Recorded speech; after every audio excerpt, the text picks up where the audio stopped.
Menanti Megawati bersama PDIP, apakah akan seperti Demokrat? Judul opini kita pada video kali ini. Sebagai bahan perbandingan, saya mengambil beberapa paragraf dari salah satu artikel di sewot.com yang berjudul AHY salah langkah, Demokrat tak akan lagi masuk ke parlemen pada 2024 nanti. Sekilas saya membaca artikel tersebut bagus juga. Apa gunanya pengkaderan partai politik jika ternyata karir politik hanya ditentukan oleh garis keturunan?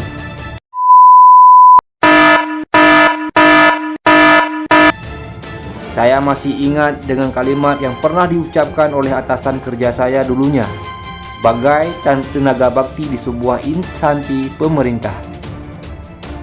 Salah satu kunci sukses dalam kepemimpinan kita adalah jangan ada keluarga di dalam lembaga atau instansi yang kita pimpin.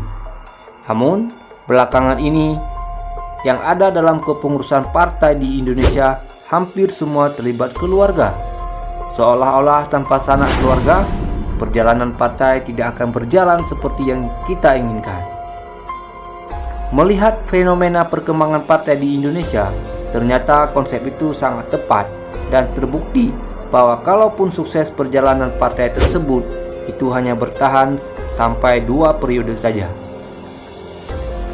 Untuk lebih lanjut membahas opini ini, kami berharap agar teman-teman semua menonton sampai habis video ini supaya jelas dan jangan sampai gagal paham. Tentunya jangan lupa subscribe dan memberikan komentar di bawah video ini. Oh ya, saya rasa sangat tidak perlu bagi saya untuk membahas kehancuran sebuah partai orang. Karena maju atau mundur, hancur atau tidak, bukan urusan orang seperti saya. Saya hanya memberikan opini dan perspektif tentang dinasti dalam sebuah partai politik. Pertama, kita bahas mengenai Partai Demokrat. Dalam Kongres kelima Partai Demokrat yang digelar pada 15 Maret 2020 yang lalu, AHY terpilih secara aklamasi menjadi masinis baru untuk Partai Demokrat. Dia diharapkan oleh para pendukungnya untuk bisa membawa gerbong-gerbong Partai Demokrat kembali ke jalan kekuasaan. Dalam Kongres kelima Partai Demokrat tersebut, AHY menjadi calon tunggal.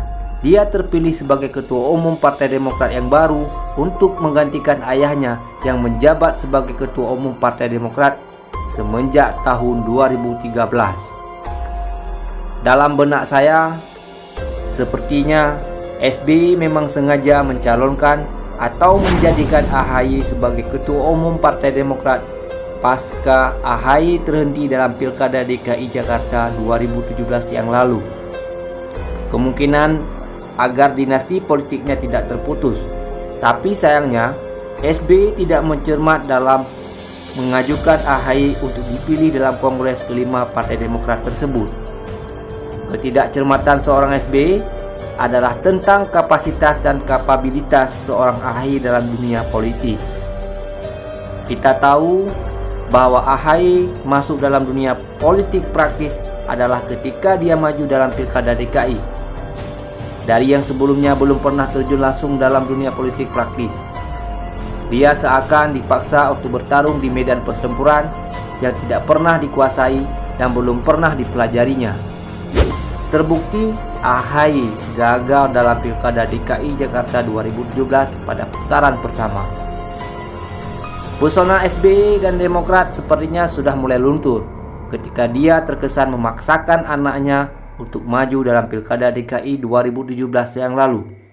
Suara-suara dalam internal Partai Demokrat pun saya yakin pada waktu itu juga terbelah. Karena bagaimanapun kader-kader senior di Partai Demokrat mungkin merasa tidak dihargai dengan adanya kejadian tersebut. Apa gunanya pengkaderan partai politik jika ternyata karir politik hanya ditentukan oleh garis keturunan?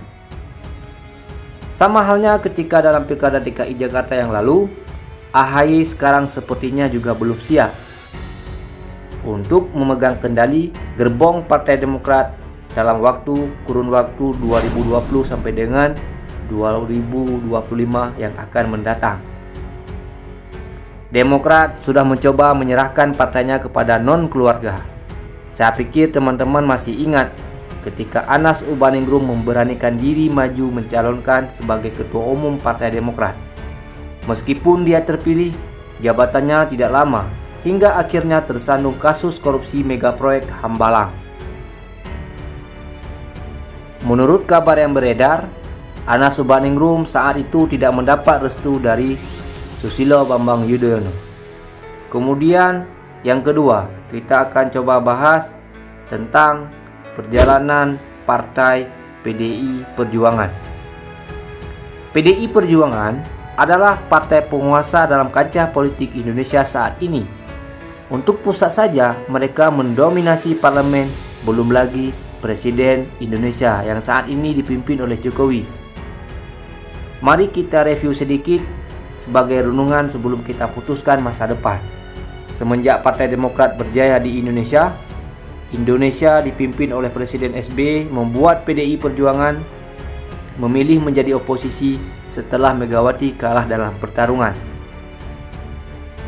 Kritikan demi kritikan dilayangkan oleh partai berlogo benteng merah tersebut kepada pemerintah setiap kebijakan yang dilakukan, lebih-lebih menyangkut ekonomi rakyat kecil dan hal yang menyangkut dengan buruh. Ternyata dan tentunya hal itu merupakan sesuatu yang bagus. Sebut saja mengenai BBM, harga sembako dan hal lain yang lebih besar selama pemerintahan berjalan sampai habis masa kepemimpinan SBY. Bahkan mereka siap walk out dari sidang yang dianggap penting. Rasa klimaks muncul ketika SBY kembali berkuasa untuk periode keduanya dengan Partai Demokrat yang berhasil memenangi Pilpres.